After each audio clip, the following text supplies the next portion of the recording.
Welcome to Biology पाठशाला। Today's class is dedicated 10th class student और आज की पाठशाला में हम बात करेंगे सेट नंबर 7 NO सेट की। आज की पाठशाला डेडिकेटेड है 10th class UP board students के लिए और हम इसकी बात करेंगे। लेकिन मेरे प्यारे बच्चों, पाठशाला को स्टार्ट करने से पहले या कुछ भी समझाने से पहले हम बच्चों को मोटिवेशन मैसेज देते हैं। मेरा मानना है कि लाइफ में मोटिवेशन मैसेज एक रेमेडी की तरीके काम करता है और आज की सीरीज का मोटिवेशन मैसेज है कि जिंदगी दी है तो जीने का हुनर भी देना। जिंदगी दी है तो जीने का हुनर भी देना। पाँव बख्शे हैं तो तौफीक ए सफर देना। पाँव बख्शे हैं तो तौफीक ए सफर देना। गुफ्तगू ने सिखाया कि मैं गूंगी थी। गुफ्तगू ने सिखाया कि मैं गूंगी थी। अब मैं बोलूंगी तो बातों में असर देना। इस लाइन को हमेशा याद रखना, ये मेरे बहुत दिल के नजदीक है और मुझे बहुत अच्छी लगती है। मैंने आज आप लोग को डेडिकेट कर दी। अगर हम आज की पाठशाला की बात करें तो मेरा मास्टर मिल गया भाई, बहुत खुशी की बात है। बहुत थोड़ा हम नया लेने वाले थे लेकिन फिर मिल गया था। हमने कहा पैसे क्यों बर्बाद किए जाएं। चलिए देखते हैं मेरे प्यारे बच्चों, ठीक है। ओके, कहाँ तक हो गया? हाँ, देखिए सेट नंबर जो चल रहा है बेटा, सेट नंबर 7, ठीक है, 7 चल रहा है सर, और उसका NO सेट चल रहा है। क्या चल रहा है? NO सेट चल रहा है, ठीक है। बात समझ में आ रही? और हम आखिरी प्रश्न तक पहुंच चुके थे। कहाँ तक पहुंचे थे? आखिरी। देखिए, जो बच्चे मेरे कॉलेज इंस्टीट्यूशन और मेरे दूसरे इंस्टीट्यूशन कोचिंग इन सब से जुड़े हुए हैं, उनको मैं बता दूं कि भाई देखिए अनसॉल्व चल रहा है, ठीक है। अभी अनसॉल्व तक हम लोग नहीं पहुंचे हैं, तो इसका फायदा उठाओ। इतनी मेहनत कर रहे हैं तो कुछ फायदा भी होना चाहिए, ठीक है।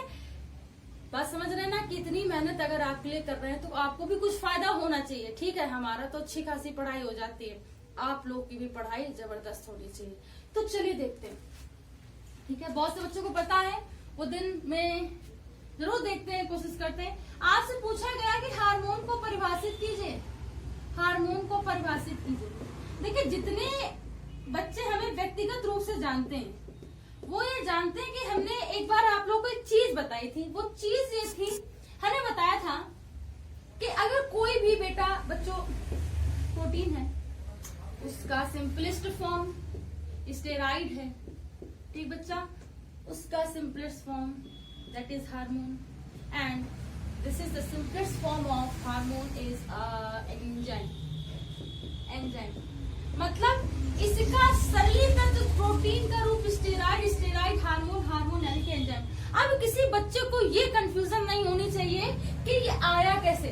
हम हार्मोन में कभी कभी स्टेरॉइड भी लिख सकते हैं, पसंद में एंजाइम भी लिख सकते हैं, प्रोटीन भी लिख सकते हैं, पसंद में। ये सब एक दूसरे के क्या है? बहुविकल्पी रूप है। क्या है? बहुविकल्पी रूप है।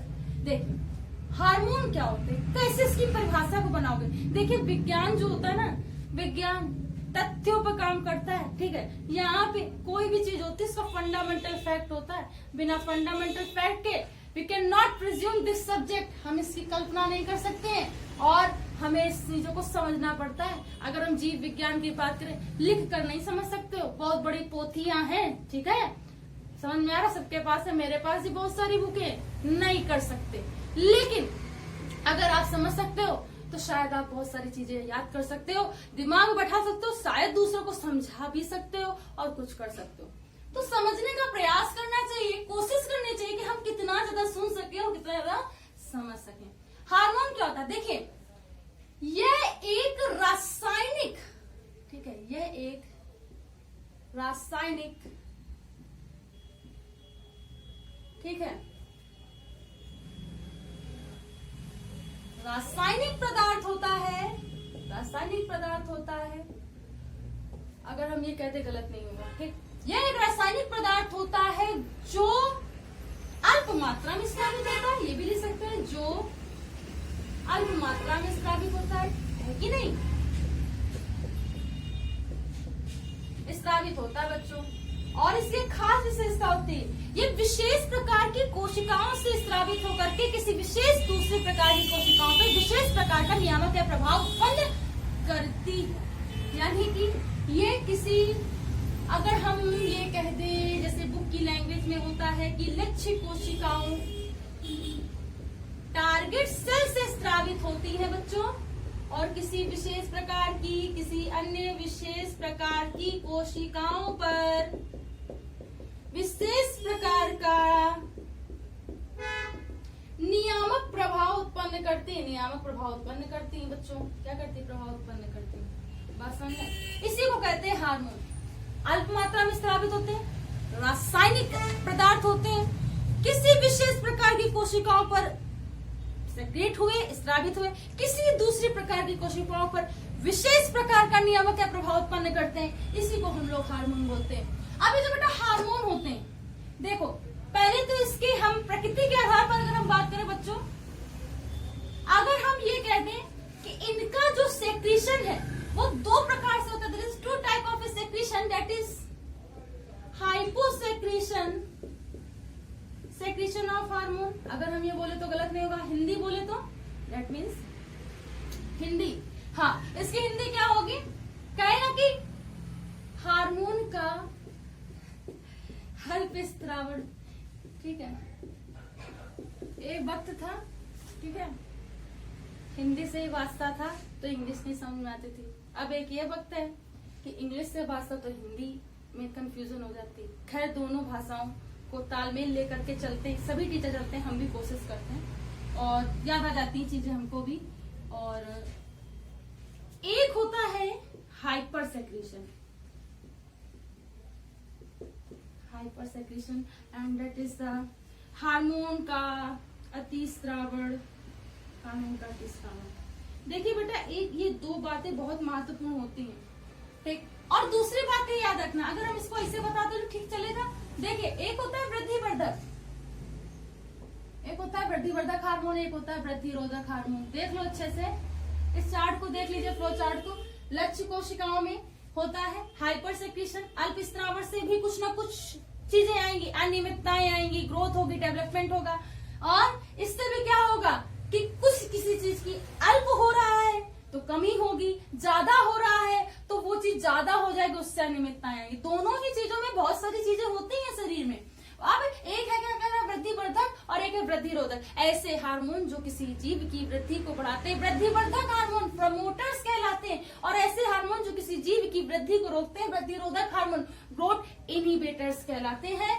बात समझ में आ रही है? आप हमें ये बताने का क्या तथ्य था? हम वैसे ये चीजें बताने वाली नहीं होती है, ठीक है। ये चीजें जैसे से आता है लोग बताते जाते हैं, पहले नहीं बताई थी। लेकिन आपका क्वेश्चन कहा गया है, आपसे पूछा गया है कि मधुमेह रोग किस हार्मोन के कम स्रावण से होता है। देखिए अब आपने इतना तो समझ ही लिया है। जब मेरे प्यारे बच्चों आपने इतना बात समझ लिया तो आगे भी समझ लोगे। हम जैसे जैसे आगे बढ़ते जाएंगे कॉम्प्लेक्सिटी बढ़ती जाती है किसी चीज की, ठीक है, कॉम्प्लेक्सिटी बढ़ती जाती है किसी चीज की। अब कह रहा है कि हार्मोन, किस हार्मोन की कमी से मधुमेह रोग हो जाता है। पहले तो हमें अल्प स्रावण पूछा, पहले तो हमें ये पता होना चाहिए ना कि मधुमेह की कमी से होता क्या है। हार्मोन की कमी से मधुमेह होता है। देखिए हार्मोन की कमी से जो मधुमेह होता है बच्चों, ये मधुमेह क्या होता है? डायबिटीज। क्या होता है? डायबिटीज। और इस हार्मोन की कमी से होता है, अगर हम देखो बोलो बीटा, बीटा इतना फोर्स लगाओ कि ई निकले, बीटा, ईटा, बीटा, ठीक। तो बी ई निकलना है। ई से क्या होता है? ई से बच्चों होता है इंसुलिन। क्या होता है? इंसुलिन।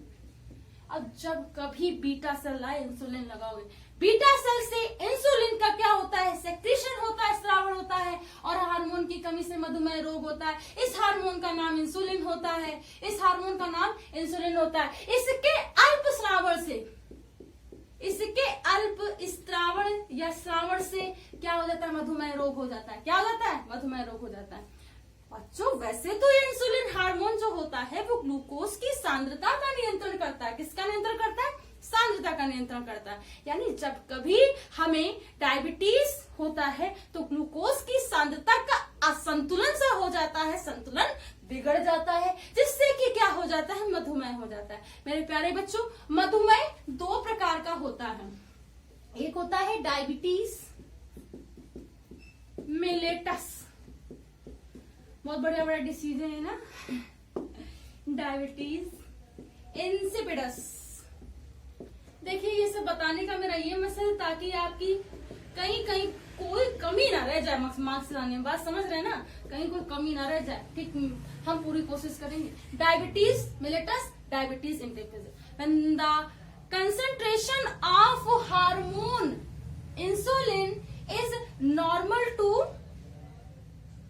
टू हायर, मतलब जब कभी इंसुलिन का जो सेक्रेशन है, स्त्रावण है, सामान्य से ज्यादा हो जाता है। यहाँ पे लिखे क्योंकि इसकी बात हो रही है। सामान्य से बेटा थोड़ा ज्यादा हो जाए, मतलब नॉर्मल से थोड़ा ज्यादा आ जाए, तो वो होता है डायबिटीज मिलेटस। वो क्या होता है? डायबिटीज मिलेटस होता है। अगर सामान्य से अगर अत्यधिक हो रहा है बच्चों, अत्यधिक हो रहा है तो इंसिपिडस हो जाता है। क्या हो जाता है? इंसिपिडस हो जाता है।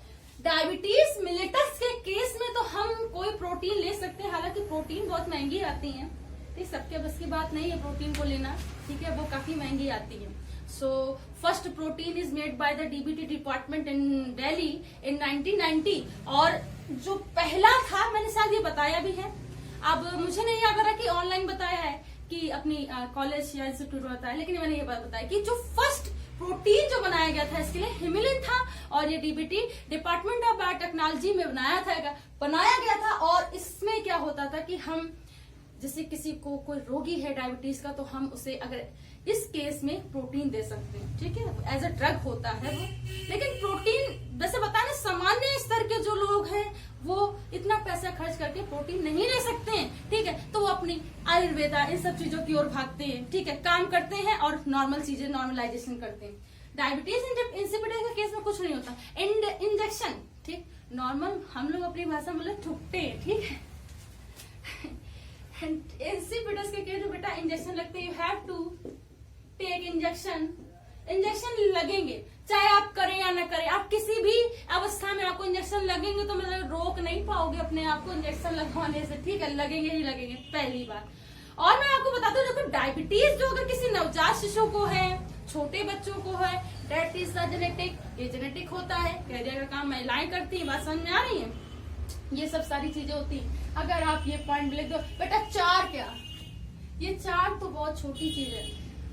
आप इसमें बहुत कुछ लिख करके जितनी चीजें बताई हैं आप बहुत मार्क्स कर सकते हो। फिलहाल जितना मैंने बताया है उसको पॉइंट टू पॉइंट भी आप लिखोगे तो आपको पूरे मार्क्स मिल जाएंगे। ठीक है, अब आपसे पूछा गया है, क्या पूछा गया है? ठीक है, सब कुछ बता दिया मैंने आपके इस क्वेश्चन में। देखिए, कहता निम्नलिखित पर टिप्पणी लिखिए का। देखिए, सबसे पहले आपसे पूछा गया, कहता आवर्त बीजी पौधों में।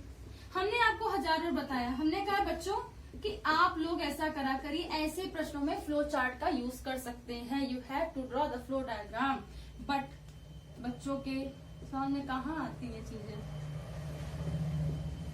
हम कह रहे बच्चों से एग्जाम चल रहा है, हम कह रहे बेटा फ्लो डायग्राम बना दो, नहीं लिखे पड़े हुए पोथी। हम कह रहे बेटा बना दो, मार्क्स मिल जाएंगे, नहीं बनाया बच्चों ने, तो बेटा आप भुगतो उस चीज को।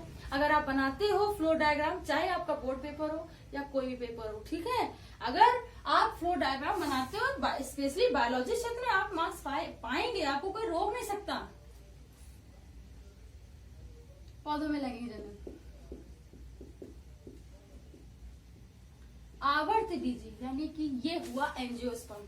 ठीक, देखिए एक है ऐसे, अगर हम कह दें हिंदी है तो उस हिसाब से हिंदी ढूंढनी पड़ेगी। देखिए एक होता है, ठीक, एक होता है माइक्रो स्पोरेंजियम, ठीक है, हम दोनों बता दे रहे हैं, और एक होता है मैक्रोस्पोरेंजियम। माइक्रो का मतलब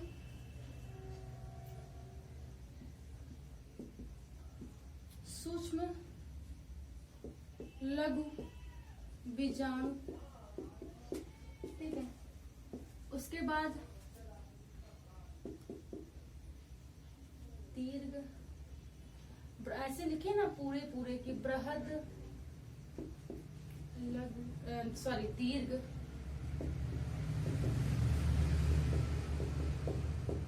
ये क्या है? ये बेटा ये आपका होगा फीमेल पार्ट, ये आपका होगा मेल पार्ट। नर युग्मक, नर युग्मक, ये होता है मादा युग्मक। इनका फर्टिलाइजेशन हुआ, यानी कि निषेचन। दोनों लैंग्वेज इसलिए साथ हम लेकर के चल रहे हैं क्योंकि कभी कभी ऐसा होता है कि मेरे इंग्लिश मीडियम के बच्चे भी देखते हैं। निषेचन हुआ, आफ्टर द फर्टिलाइजेशन हुआ, उसके बाद अब स्पोर का फॉर्मेशन होगा। सीधी सी बात है, स्पोर का बेटा फॉर्मेशन होता है। स्पोर का मतलब फॉर्मेशन हुआ, बीजाणु का फॉर्मेशन हुआ, इसे कहते हैं बीजाणु फॉर्मेशन हुआ। Then after the spore formation germination is started and germination, अंकुरण स्टार्ट हो गया, और अंकुरण स्टार्ट होकर के it may be develop into a microsporangium and the megasporangium. ये एक सूक्ष्म लघु बीजाणु या बृहद दीर्घ बीजाणु बन सकते हैं, या मेल या फीमेल पार्ट बन सकते हैं। ये आवर्त बीजी पौधों में लैंगिक जनन की विधि होती है। आप लिख सकते हैं कि इस आवर्त बीजी पौधों में लैंगिक जनन निम्नलिखित प्रकार से होता है। इसमें एक सूक्ष्म लघु बीजाणु होता है जो फीमेल पार्ट कहलाता है, अर्थात मादा युग्मक होता है, और माइक्रो बृहद दीर्घ बीजाणु नर युग्मक कहलाता है। इनके फर्टिलाइजेशन के पश्चात, पॉलन ग्रेन के फर्टिलाइजेशन के पश्चात स्पोर का बीजाणु का निर्माण होता है। बीजाणु का कुछ समय के पश्चात जर्मिनेशन या अंकुरण होता है, और अंकुरण के बाद ये डेवलप हो सकते हैं सूक्ष्म जीव बीजाणु या बृहद दीर्घ बीजाणु में। ठीक, इस तरीके से विधि होती है। चलिए आगे देखते हैं। लास्ट क्वेश्चन इसलिए करा देते हैं, नहीं तो I will started next time. ये क्या हो गया भाई, मेरा बोर्ड गंदा हो गया।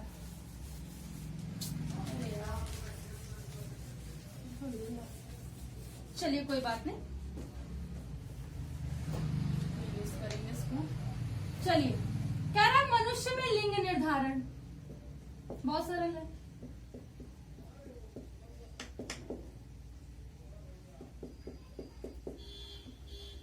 कुछ नहीं, देखिए ये x है, ठीक है, ये x y है, ठीक है। थोड़ा शॉर्ट फॉर्म में बता दें कि पूरा बताएं। चलिए, पूरा कितने नंबर में आया है? 3.5। पूरा बताना पड़ेगा भाई। देखो होता क्या, ये देखिए, ये एक ऐसे बता दे रहे, ये एक ओवरी, ठीक है बच्चों, ये ठीक है, और इसमें 44 प्लस x, और ये हो गया, सही से बनने नहीं आता है, कुछ बताना चाहो तो ये हो गया, ठीक है, ये ऐसे इस तरीके से, this is male and 44 plus XY। ये बेटा मेल है, ओके, ये फीमेल है। देखिए इसमें जो देखो यहाँ पे मैं छोटा छोटा बता रही थी, सेक्स क्रोमोसोम बेटा है 1 pair, number of autosome 22 pair. समझ में आता है बात? ठीक, इतना तो आप पहले लिखोगे, फिर इसको इतना लिखने के बाद ये बता दो कि मेल और फीमेल पार्ट है। अब इसका क्रॉस कराएंगे, देखो कैसे होता है। बहुत अच्छे से क्रॉस सीखना है, क्रॉस में कभी कोई कमी नहीं आनी चाहिए बेटा। I will try my best, जितना अच्छा हम बता सकते हैं। एक्स ऐसे लिखोगे 44 प्लस एक्स, 44 प्लस XY। मान लीजिए आप बैंक है, ठीक है, आप बैंक गए और आपका दोस्त भी बैंक गया, ठीक, मित्र भी गया। अब आप और आपके मित्र ने ये सोचा कि हमें पैसे भी निकालने हैं और पासबुक में एंट्री भी करानी। तो सबसे पहले बैंक में क्या होता है, हम लोग जैसे कानपुर में जाते हैं तो बैंक में गए और हमने क्या की, सबसे पहले एंट्री कराई, फिर पैसे निकालते हैं, यही प्रोसीजर होता है। देखिए, तो सबसे पहले आपको क्या करना है कि आपको पासबुक में एंट्री करानी है, और उसके बाद क्या कराना है, तो देखिए सबसे पहले आप इसका ऐसे कराएंगे। तो देखिए इसको क्या, चलो ऐसे कर लेते हैं। तो इसका हम इसके साथ कराते हैं, देखिए अगर हम इसके साथ कराते हैं तो क्या आएगा, 44 प्लस एक्स एक्स, बात समझ में आ रही है, ठीक है। फिर एक बार इससे करा दें, अब इसी एक्स का एक बार हम अगर इससे करा दें तो 44 प्लस एक्स वाई हो जाएगा, इसका काम खत्म। अब ये बचा, इसका इसके साथ करा दो तो 44 प्लस ये वाई कर दो, नहीं तो अभी कंफ्यूज हो जाएंगे सब। 44 प्लस एक्स एक्स और फिर इसका इससे करा दिया तो 44 प्लस एक्स वाई। देखिए ये क्या है, ये पुत्र है, ये भी पुत्र है, ये हाँ ठीक, तो ये एक्स है, ये पुत्री है बेटा, और ये क्या है, ये भी पुत्री। तो हम बताते हैं तमाम सारी चीजें, आंकड़े प्रस्तुत करते हैं, बताते हैं कि देखिए ऐसे बताते हैं कि ऑटोसोम की संख्या जो होती है, ठीक है, दैहिक क्रोमोसोम की जो संख्या होती है वो 22 पेयर होती है। लिंग क्रोमोसोम की जो संख्या होती है 1 पेयर होती, 1 जोड़ी होती। इसमें क्या कहते हैं, नर को एक्स वाई के रूप में, मादा को एक्स के रूप में प्रदर्शित करते हैं। ठीक, इनका क्रॉस कराते हैं, क्रॉस कराने पर हमें ये मिलता है। हमें बताते हैं कि इसमें मेल्स में 2 टाइप्स के स्पर्म होते हैं। जब इसका एक्स इसके वाई, जब इसका मेल का एक्स यानी कि स्पर्म, ठीक है, मादा की एक्स ओवरी से क्रॉस करता है, फर्टिलाइज करता है, तो पुत्री का निर्माण होता है, ठीक है।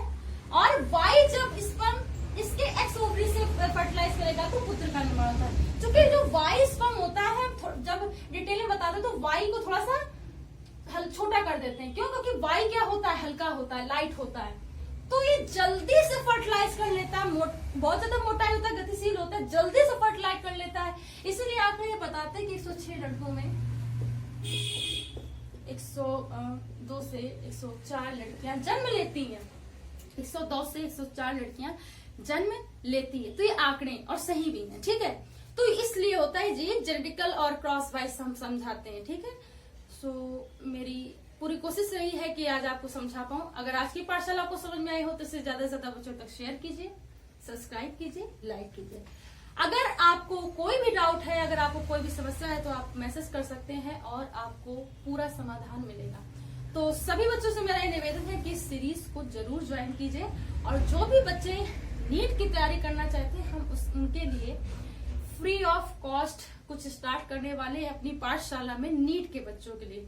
ठीक, बहुत दिनों से हम अध्ययन कर रहे, लगभग 6-7 महीने हो गए हैं करते करते। अब मुझे लगता है कि हम पढ़ा लेंगे, ठीक है। सो इसे स्टार्ट करते हैं। लेकिन हाँ, एक छोटी सी वो है कि ये ज्यादातर इंग्लिश में रहेगा। फ्लुएंट कोशिश है कि मेरी फ्लुएंट ये इंग्लिश में रहेगा।